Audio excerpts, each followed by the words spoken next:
Well, hello, it's good of you to join us again today. Now, last time we concluded that Jesus continued the pattern of male leadership that God established from the beginning. Now, some argue that Jesus chose only men to accommodate the prevailing culture. But of course, as we know, Jesus was very willing to go against the culture for the sake of truth.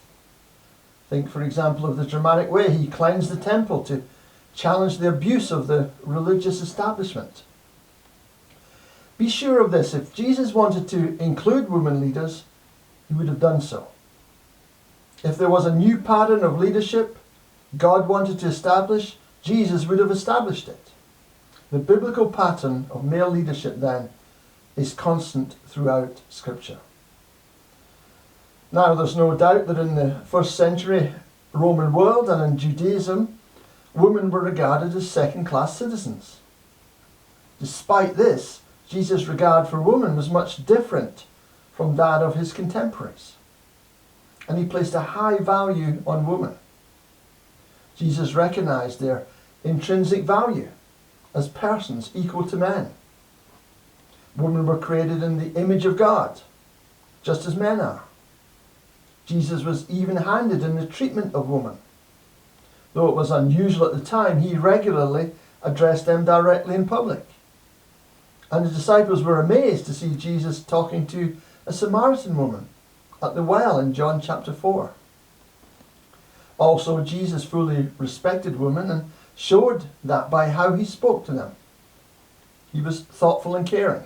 For example, in Luke chapter 13, when he healed a crippled woman on the Sabbath, he touched her and referred to her tenderly, according to her a spiritual status equal to that of man. But he didn't gloss over sin in the lives of the women he met, holding women, as he did men, personally responsible for their own sin. In his treatment of divorce, Jesus clearly regards women not as property as was common in the culture, but as persons. He said in Matthew 19 and verse 9, "I tell you that anyone who divorces his wife, except for marital unfaithfulness, and marries another woman, commits adultery."